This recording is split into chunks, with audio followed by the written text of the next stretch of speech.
హల్లెలూయా. మనము లైవ్ ద్వారా మరి కనపడుచున్న విధానాన్ని బట్టి ప్రభువును స్తుతిద్దాము. ఒక ఉజ్జీవ గీతాన్ని పాడుకున్న తర్వాత ఈరోజు 21వ తారీఖు ఆగస్టు మాసం 2026 సంవత్సరపు వర్తమానాన్ని మనం విన్నాము. ఈ సమయంలో కోయిర్ బిడ్డలు లేచి నిలిచి చక్కగా ఇశ్రాయేలు నీ భాగ్యం ఎంతో గొప్పదనే బెతెస్దా సప్లిమెంటరీ నుంచి ఈ యొక్క పాటను పాడి ప్రభువుని స్తుతిస్తారు. పాడదాము. ఇశ్రాయేలు నీ భాగ్యం ఎంతో గొప్పది, ఓ ఇశ్రాయేలు నీ భాగ్యం ఎంతో గొప్పది, యెహోవా రక్షించిన నిన్ను పోలిన వారు లోకమందు ఎవ్వరు, యెహోవా రక్షించిన నిన్ను పోలిన వారు లోకమందు ఎవ్వరు, లోకమందు ఎవ్వరు, లోకమందు ఎవ్వరు. సియోను కుమారి సంబరపడుము, నీవు నాట్యము చేయము, సంబరపడుము. సియోను కుమారి సంబరపడుము, నీవు నాట్యము చేయము, సంబరపడుము. ఇశ్రాయేలు నీ భాగ్యం ఎంతో గొప్పది, ఓ ఇశ్రాయేలు నీ భాగ్యం ఎంతో గొప్పది, నీవు ఏర్పరచబడిన అబ్రహాము సంతతి, నీవు దీవించబడిన యాకోబు సంతతి, నీవు ఏర్పరచబడిన అబ్రహాము సంతతి, నీవు దీవించబడిన యాకోబు సంతతి. దావీదు సింహాసనము నీకిత్తును,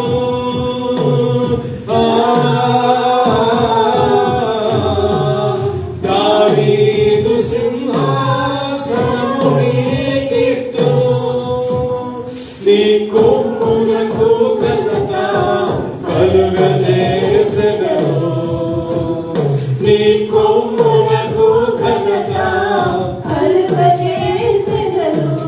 సియోను కుమారి సంబరపడుము, నీవు నాట్యము చేయము, సంభ్రమపడుము.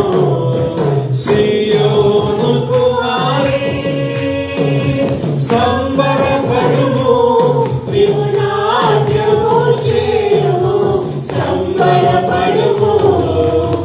ఇశ్రాయేలు నీ భాగ్యం ఎంతో గొప్పది, ఓ ఇశ్రాయేలు నీ భాగ్యం ఎంతో గొప్పది, నీ దేవుడు పరిశుద్ధుడు, పరిశుద్ధులలో మహనీయుడు, నీ దేవుడు పరిశుద్ధుడు, పరిశుద్ధులలో మహనీయుడు. ఆయనకు జనముగా గనుక నీవు ధన్యము,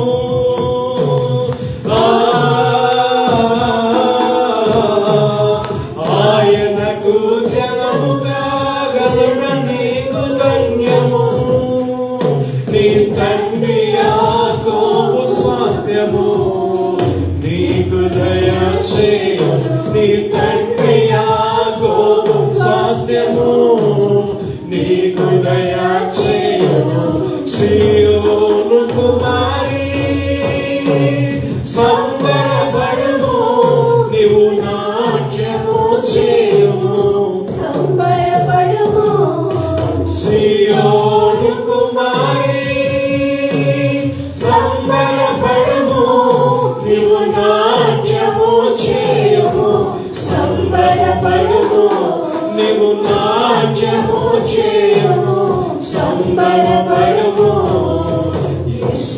ఇశ్రాయేలు నీ భాగ్యమెంతో గొప్పది.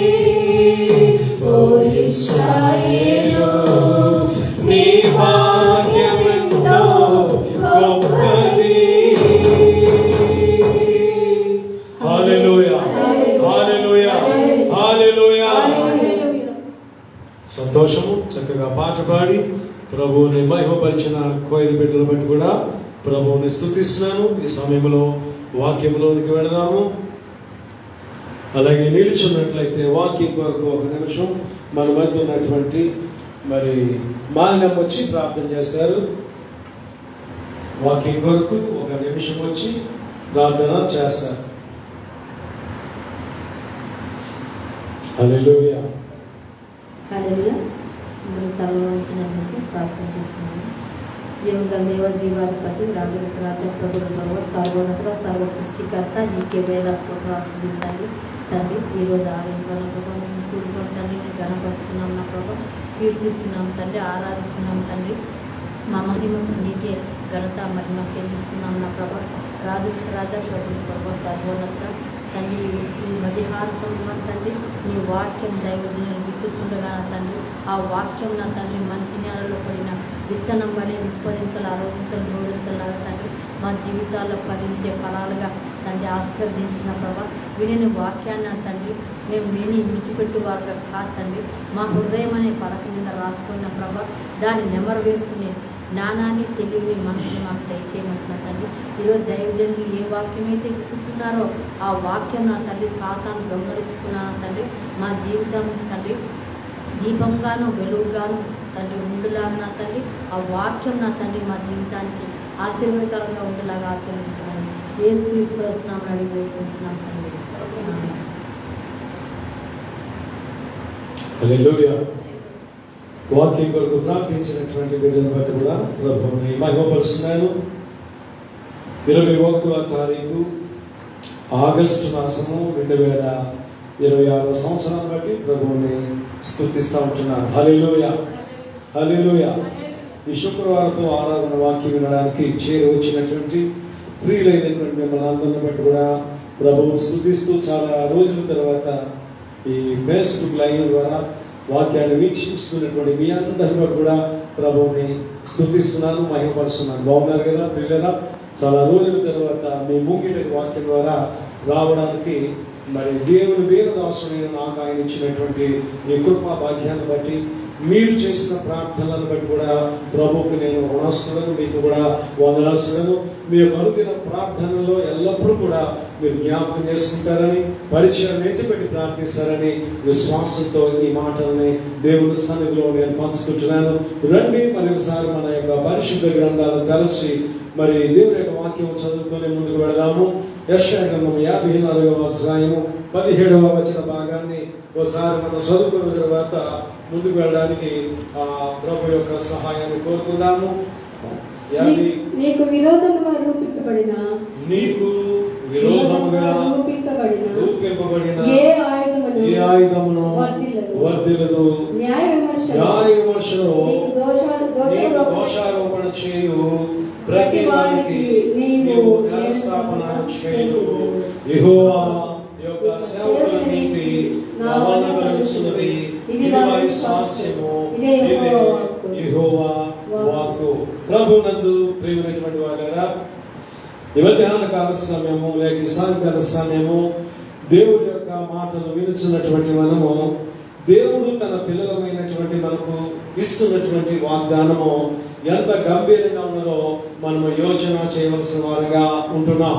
దేవుని పిల్లలుగా మనం జీవిస్తున్నప్పుడు అనేకమైనటువంటి భయాలు, అనేకమైనటువంటి అనుమానాలు, అనేకమైనటువంటి తత్తరపాట్లు, అనేకమైనటువంటి వైఫల్యాలు, అనేకమైనటువంటి ఓటములు మన జీవితాలను ఏం చేస్తామంటే కృంగబాటుకు అవి గురి చేస్తూ ఉంటాయి.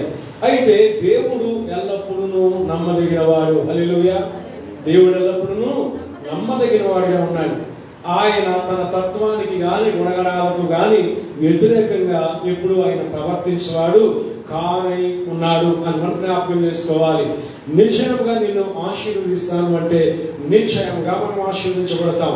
నిశ్చయంగా నీకు నేను సమాధానాన్ని దయచేస్తానంటే నిశ్చయంగా సమాధానాన్ని మనం పొందుతాం. నిశ్చయంగా నా కోపం నీ మీద ఉంటుంది అంటే నిశ్చయంగా ఆయన కోపం మన మీద ఉంటుంది. నిశ్చయంగా నేను శిక్షిస్తాను అంటే నిశ్చయంగా శిక్షను మనం అనుభవించాల్సిందే. నిశ్చయంగా నిన్ను గద్దిస్తాను అంటే నిశ్చయంగా గద్దించబడాలి. దేవుడు ఏది వాగ్దానం చేసినా ఆ వాగ్దానం తప్పకుండా ఆయన మన పట్ల మన పక్షాన ఏం చేసేవాడిగా ఉన్నాడంటే ఆయన నెరవేర్చేవాడిగా ఉన్నాడు. చెప్పండి, ప్రభువుని స్తుతిద్దాం. దేవుడు నెరవేర్చలేని వాగ్దానం అంటూ ఏదైనా ఉందా? కదండి.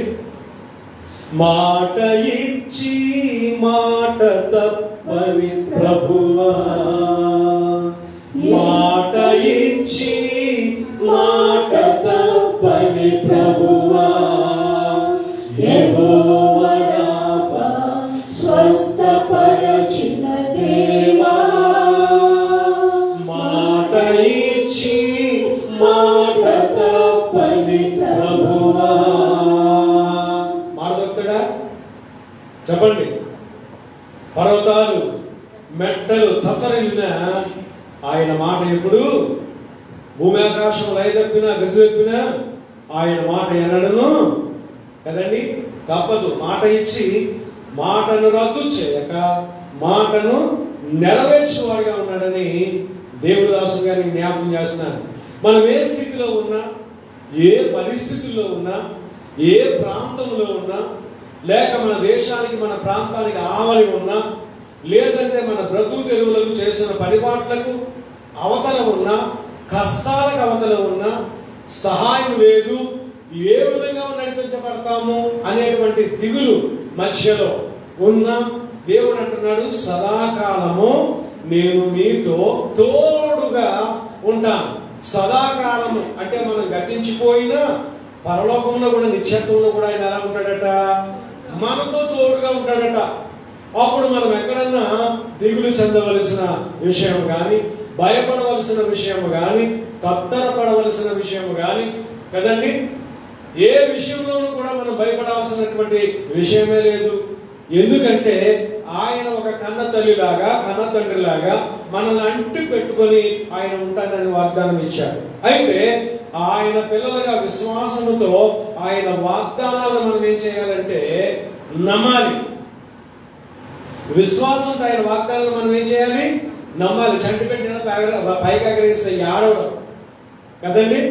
యాడవడు గారు ఏం చేస్తాడంటే నవ్వుతూ ల్యాండ్ అవుతాడు. ఎక్కడికి? తన తండ్రి యొక్క చేతుల్లోకి, తన తల్లి యొక్క చేతుల్లోకి, తన మామ చేతుల్లోకి, తన అత్త చేతుల్లోకి. వాళ్ళు ఎగరేస్తారు, చూడు ఎలాగా నవ్వుతున్నాడు అని కదా. బిడ్డ కుదిలేస్తారని ఎక్కడైనా అనుమానం ఉంటుందా? అనుమానం ఉండదండి. ఎంత దీవెనకరంగా, ఎంత ధన్యకరంగా ఆ బిడ్డ నవ్వుతూ ఆ తల్లిదండ్రుల యొక్క చేతుల్లోకి, అత్తమామ చేతుల్లోకి దిగుతాడు. ఆలోచించేయండి. చిన్న బిడ్డకంతా కాన్ఫిడెన్స్ ఉన్నది, చిన్న బిడ్డకంతా విశ్వాసం ఉన్నది, నమ్మిక ఉన్నది. పెద్దవాళ్ళమైనటువంటి మనము వయసులో ఎవరి బిడ్డలుగా ఉన్నటువంటి వాళ్ళము, వయసులో మధ్య వయస్కులుగా ఉన్నటువంటి వాళ్ళము, వయసులో ఇంకా నడి వయసులో ఉన్న వాళ్ళము, వయసులో వృద్ధాప్యకు వెళ్ళిపోతున్నటువంటి మనము ఇంకా భయము, ఇంకా భయము, ఇంకా భయము. భయపడవలసిన అవసరం లేదు. ఎందుకంటే యుగ సమాప్తి వరకు నేను మీకు తోడుగా ఉంటాను అన్నాడు. సదాకాలము మీకు నేను తోడుగా ఉంటాను, మీకు ముందు నేను వెళతాను అన్నాడు. మనము అగ్నిలోకి వెళితే మనకంటే ముందు ఆయన వెళ్ళి అక్కడ ఉంటాడు. మనము మన నీళ్ళలోకి వెళతా ఉన్నప్పుడు మనకంటే ముందు ఆయన అక్కడికి వెళతాడు. మనం ఎడారిలోనికి వెళ్ళినప్పుడు మనకంటే ముందు ఆయన అక్కడికి వెళతాడు. మనం అరణ్యంలోకి వెళ్ళినప్పుడు మనకంటే ముందు ఆయన అక్కడికి వెళతాడు. మనం కష్టాల కొలిమిలోకి వెళతా ఉన్నప్పుడు మనకంటే ముందు ఆయన అక్కడికి వెళతాడు. మనం ఇరుకులు ఇక్కట్లకు వెళతా ఉన్నప్పుడు ఆయన అక్కడికి వెళతాడు. ఒకవేళ మనం శ్రమలోకి, శోధనలోకి వెళతా ఉంటే ముందుగానే మనకంటే ఎవరు లేరు?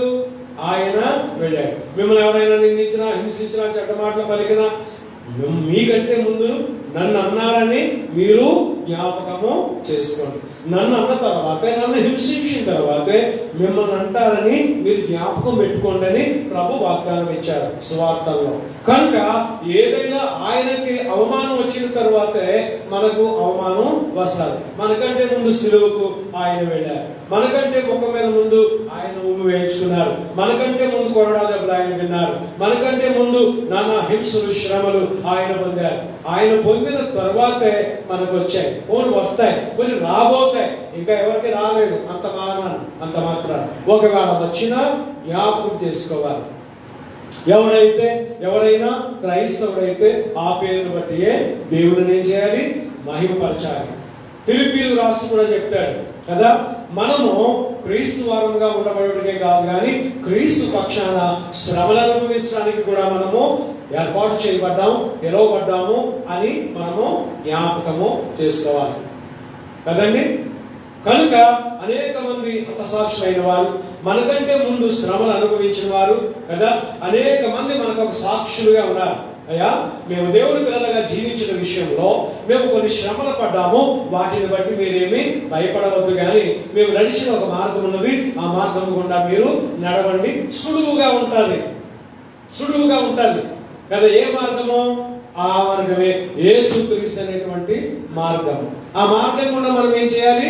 నడిచినప్పుడు ఇరుకులు, ఇబ్బందులు, ఇక్కట్లు, కష్టాలు, శ్రమలు, శోధనలు, హేళనలు ఏమొచ్చినా మనం భయపడము. ఎందుకంటే భయము లేదు, దిగులు లేదు జీవిత యాత్రలో, భయము లేదు, దిగులు లేదు జీవిత యాత్రలో.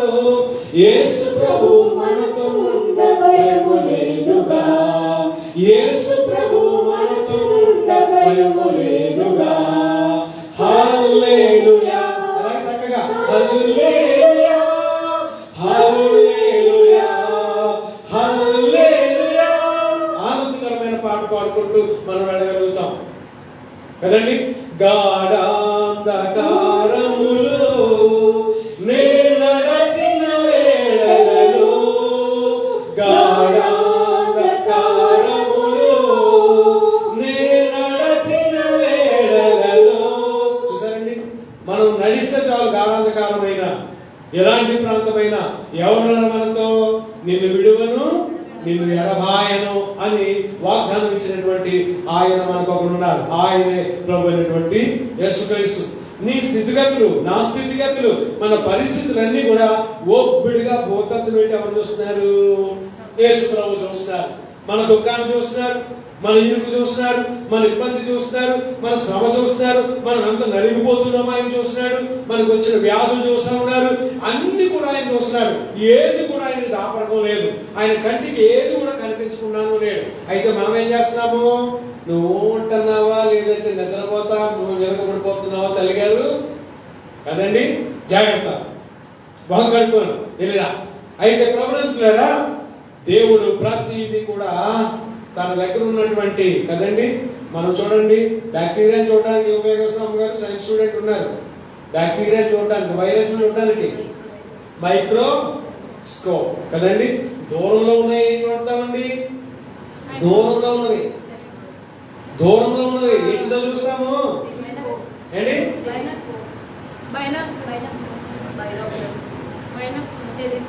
టెలిస్కోప్. బైనాక్యులర్ అంటే అంతా కలిపి ఒక మీటరే లేదా 1 కిలోమీటరే. టెలిస్కోప్ అంటే ఆకాశ నక్షత్రాలు, పాలపుంతలు ఎన్ని చూడడానికి ఏం ఉపయోగిస్తాము? టెలిస్కోప్. ఏం చెప్పారు? బైనాక్యులరా? అదే డాక్టర్లు చూసింది, నర్సులు చూసింది. మైక్రోస్కోప్ అతి సూక్ష్మమైనవి చూడడానికి కదండి. కొంచెం దూరంలో ఉన్నవి బైనాక్యులర్, మరి దూరంగా ఉన్నవి టెలిస్కోప్. ఈ 3 స్కోపులు పక్కన పెడదాం. యెహోవా కన్ను లోకమందంతయు సంచారం చేయుచున్నది, అందరిని చూస్తున్నది, వాళ్ళ దుఃఖాన్ని, కన్నీళ్ళని, ఇరుగుని, ఇబ్బందులను కూడా ఆయన చూస్తున్నది. కానీ సహోదరుడా, నువ్వేమనుకుంటావంటే నా దుఃఖాన్ని ఆయన చూడట్లేదు, నా శ్రమను ఆయన చూడట్లేదు, నా ఇరుగులు ఆయన చూడట్లేదు, నా ఇబ్బందులు ఆయన చూడట్లేదు. ఉదయకాల సమయంలో నేను కూడా ఏదో కించెత్తు ఆలోచన చేసుకుంటుండగా దేవుడు నాతో మాట్లాడుతూ ఉన్నాడు. నేను చూడకుండా ఉన్నాను అనుకుంటున్నావు నువ్వు? నేను మాట్లాడకుండా ఉంటాను అనుకుంటున్నావు నువ్వు? నేను నీ స్నేహితులతోనే కాదు, నీ విరోధులతో కూడా నేను మాట్లాడతానంటున్నాడు దేవుడు. ఆమె ఏమంటాడు? నీ విరోధులతో కూడా మాట్లాడతాను. వారు కట్టిన గోడే కాదు, వారు కట్టిన దడి కూడా నేను కూల్చబోతున్నాను. చెప్పబడి ప్రదర్శిద్దాం. వారు కట్టిన గోడలే కాదు, ఆ గోడలు నా కంటికి దడిలా కనపడుతుంది. గాలి వచ్చినప్పుడు అవి కూలిపోతాయి. నీ గోడలు తిరుగు కట్టించు కాలము వచ్చుచున్నది. చెప్పబడి ప్రదర్శిద్దాం. మన గోడలు తిరుగు కట్టించు కాలము. గోడలు ఆర్థికపరమైనవి కావచ్చు, గోడలు అనారోగ్యపరమైనవి కావచ్చు, గోడలు ఉద్యోగపరమైనవి కావచ్చు, గోడలు సమస్యలు కావచ్చు, ఇరుకులు ఇబ్బందులు కావచ్చు, చెప్పుకోలేనివి కావచ్చు. ఆయన అంటున్నాడు, నీ గోడలు నేను పడగొట్టే కాలము సమీపముగా ఉన్నది. అందుకని అంటున్నాడు 54:17, నీకు విరోధముగా రూపించిన ఏ ఆయుధమును వర్తిల్లదు. అయితే దేవుని పిల్లలైనటువంటి మనం ప్రాముఖ్యమైనటువంటి ఒక మాటను మనం నేర్చుకుందాం. దేవుడు మనల్ని ఎప్పుడు దీవిస్తాడో, ఎప్పుడు ఆయన దయ మన మీద ఉంటుందో, ఎప్పుడు ఆయన కరుణ మన మీద ఉంటుందో, ఎప్పుడు ఆయన కటాక్షం మన మీద ఉంటుందో, ఎప్పుడు ఆయన అనుగ్రహం మన మీద ఉంటుందో, అప్పుడు ఏమవుతుందంటే మనకు శత్రువులు కూడా బయలుదేరతారు. ఎవరండి? మనకు విరోధులు కూడా బయలుదేరతారు. ఎరగనటువంటి శత్రువులు కూడా బయలుదేరతారు. ఎప్పుడు చూడనటువంటి శత్రువులు కూడా బయలుదేరతారు. అప్పుడు దాకా అన్నదమ్ములుగా అక్కచెల్లెలుగా ఉన్నటువంటి అన్నదమ్ములు అక్కచెల్లెలు కూడా ఏమైపోతారో తెలుసండి? శత్రువులు అయిపోతారు. అర్థమైందా? అప్పుడు దాకా మిత్రులైనటువంటి వారు కూడా మనకి ఏమైపోతారో తెలుసా? వారు కూడా ఏమైపోతారో తెలుసండి? శత్రువులు అయిపోతారండి. They become enemy. They become enemy. ఎందుకో తెలుసా? Because God's favour on you, God's kind on you, God's grace is on you. ఎప్పుడైతే దేవుని యొక్క కనికరము, దేవుని యొక్క కృప నీ మీద ఉన్నదని గ్రహిస్తారో, అపవాది ఏం చేస్తాడంటే, సాతాను ఏం చేస్తాడో తెలుసా? నీకు వ్యతిరేకంగా వారిని లేపుతాడు. అంతవరకు దావీదుకి ఎవరు లేరంటే శత్రువు లేరు. అంతవరకు దావీదుకి ఎవరు లేరంటే ఆపదలు కలిగించేవారు లేరు. ఎప్పుడైతే when he was anointed, ఆయన ఎప్పుడైతే అనాయింట్ అయ్యాడో, ఆయన ఎప్పుడైతే అభిషేకం తీసుకున్నాడో, వెంటనే ప్రభునందుకులారా ఆయనకి ఎవరు తయారయ్యారో తెలుసా అండి? చెప్పండి. ఆయనకు ఒక గొడవ మంది ఉంది. అడవిలో ఉంటుండగానే ఆయనకు శత్రువులుగా, తన మందను నశింప చేయడానికి శత్రువులుగా సింహాలు తయారయ్యాయి, ఎలుగుబంట్లు తయారయ్యాయి.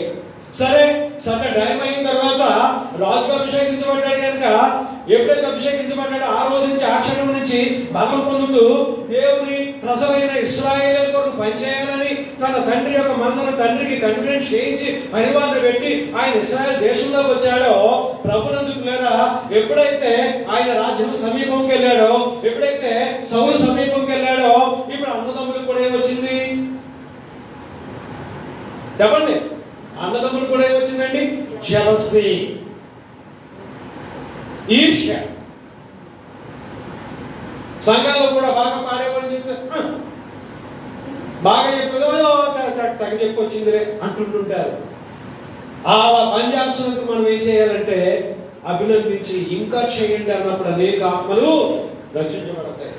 మనం విసుకున్నప్పుడు వారిలో దేవుడు పెట్టినటువంటి ఉజ్జీవం, పరిశుద్ధాత్మ గుణాలు వెళ్ళిపోతాయి, దిగజారిపోతారు వాళ్ళ ఆత్మీయ స్థితి యందు. కనుక వారు మనకు కనపడినప్పుడు ప్రోత్సహించాలి. చేపతో ఊపుతా ఉంటుంటాడు శిక్షికరతో జొన్న ముద్దలు కాల్చడానికి కదా. అగ్గేసి కూకున్నాడు లేని వాళ్ళు పొద్దునట్టు కూకున్నాడు అనుకో, వాటి పచ్చిదనానికి అవన్నీ బొగ్గులన్నీ ఏమైపోతాయి? చల్లారిపోతాయి, ఆరిపోతాయి. కనుక వెసలుగా పట్టుకొని ఏం చేస్తుంటాడు?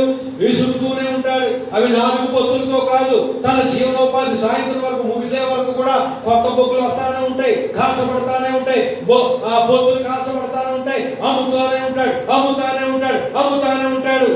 సంఘం కూడా అంతే. కొత్త పొత్తులు వస్తాయి, పాత బొగ్గులను వంటివి రగల్చబడి ఈ పొత్తులు కాల్చబడి కదా, రుచికరంగాను, దీవునికరంగాను, ఆనందకరంగా.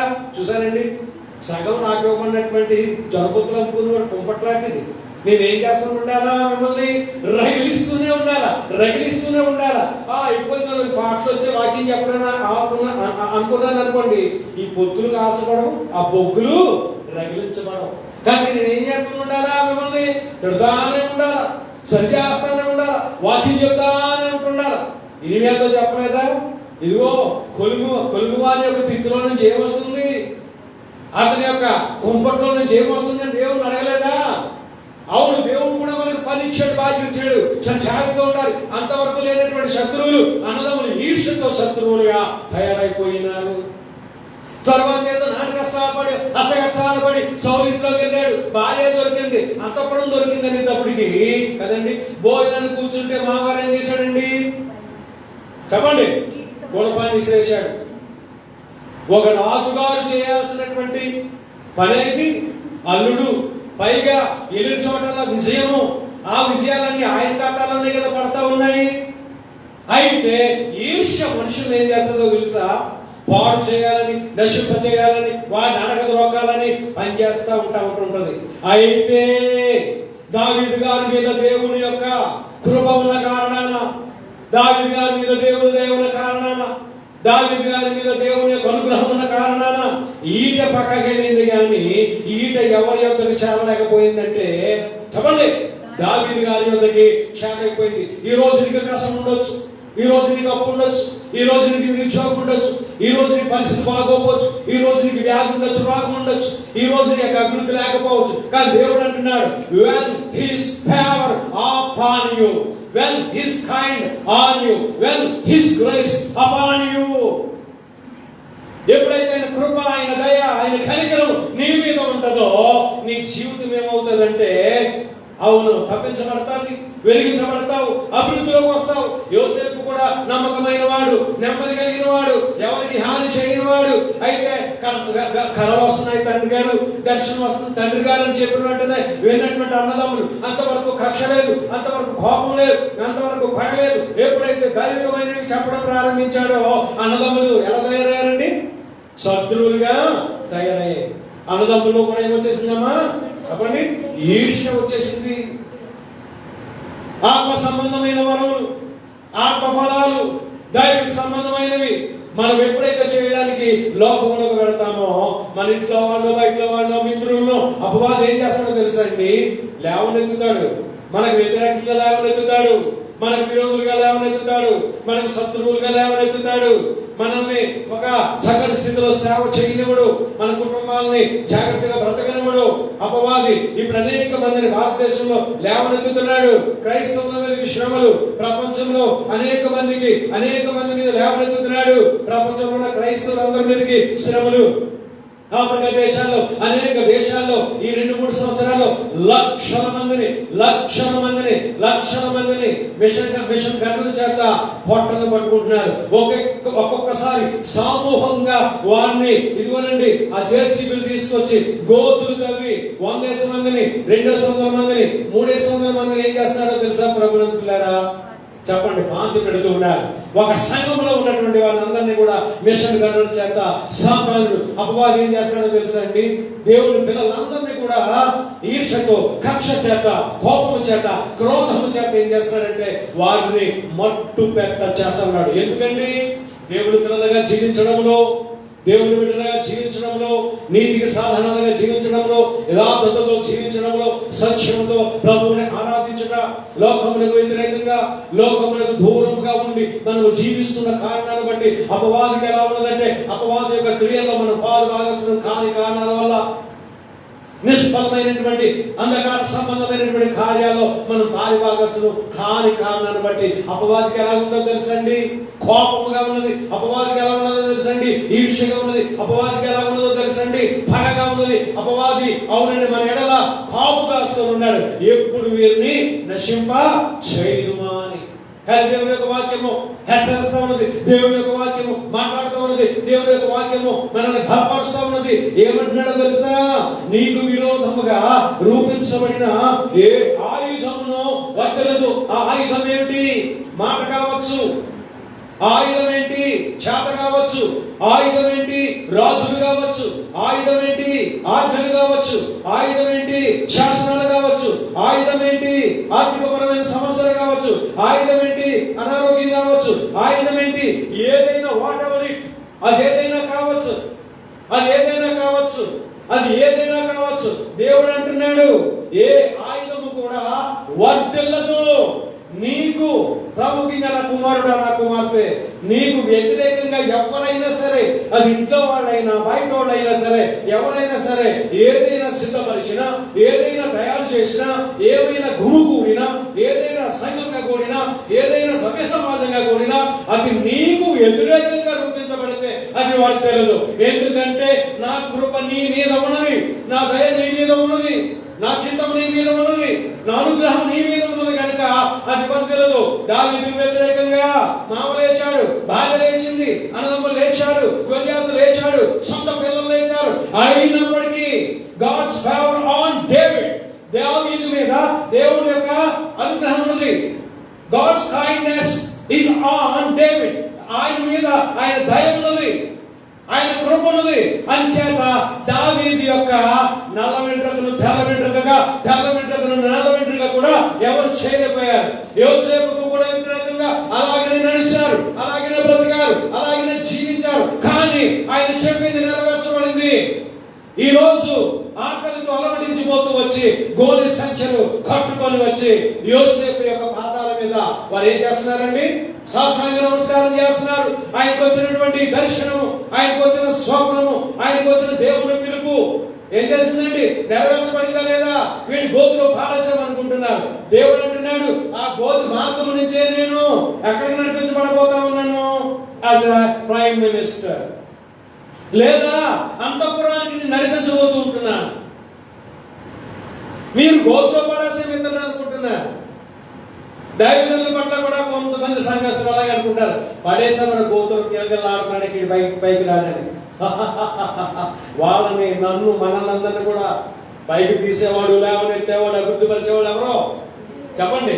వాళ్ళైనా నేనైనా మనమందరమైనా ఎవరి చేత దీవించబడాలి? ఆ ఒక్కరి చేతే కదా. ఒకవేళ మీరు పై నుండి నవ్వుతున్నారేమో, యోసేపు ఎక్కడికి వెళ్ళాడు తెలుసా? From pit to palace. గోతు నుండి అంతఃపురానికి వెళ్ళాడు, గొప్పశాల నుండి సింహాసనం మీదకి వెళ్ళాడు దావీదు.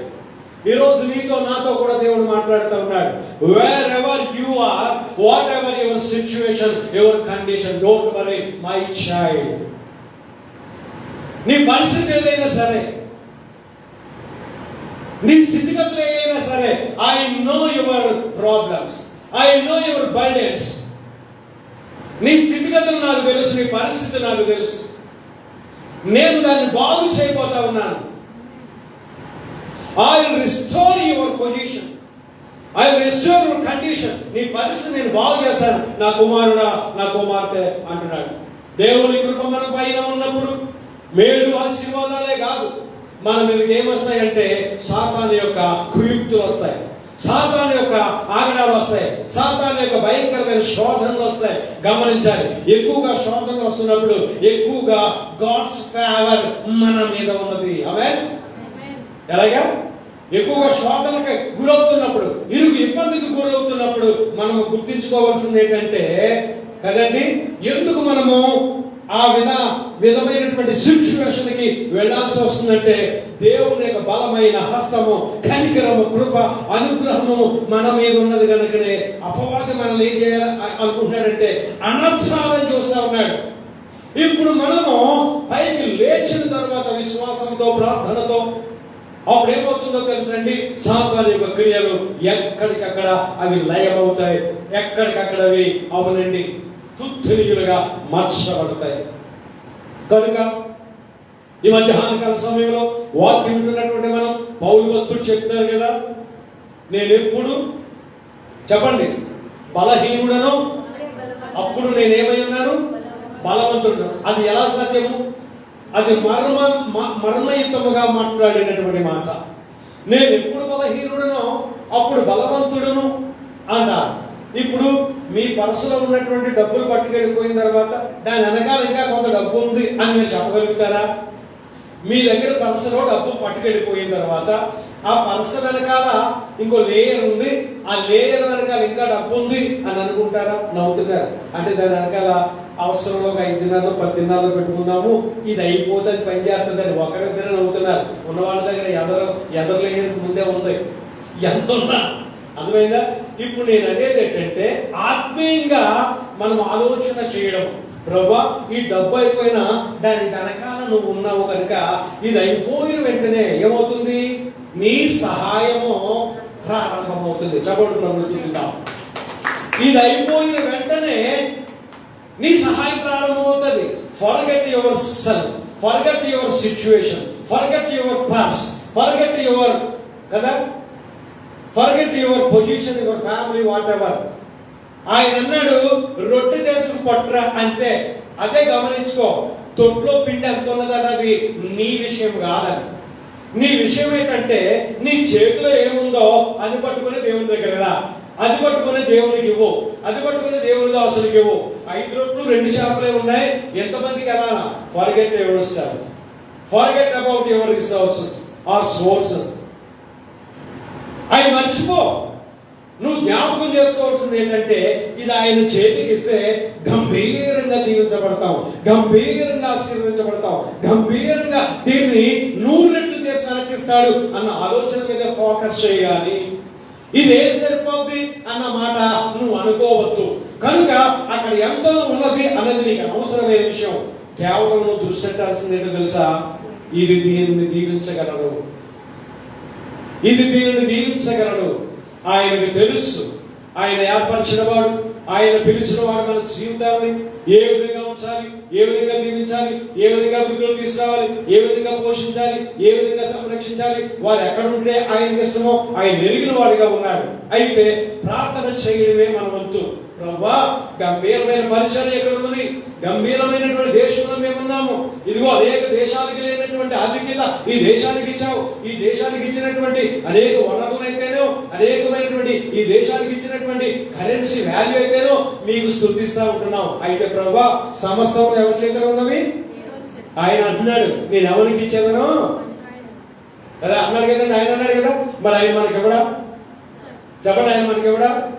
5 రొట్టెలు 2 చేపలు ఇచ్చినటువంటి చిన్నపిల్లాడికి 12 గంపలు ఇచ్చినట్టు తిరిగి కదా. ఒక రొట్టె నూనె, ఇంత నూనె ఇంత పిండి ఉన్నటువంటి ముసలామికి, విధవరాలకి, సారథి విధవరాలకి ఎన్ని సంవత్సరాలు పోషించాడు? 3.5 సంవత్సరాలు పోషించేశాడు. కొత్త పంట వచ్చే వరకు నువ్వు తినడం భయపడకమ్మా, ఎల్లు అన్నాడు కదండి దైవజనుడు.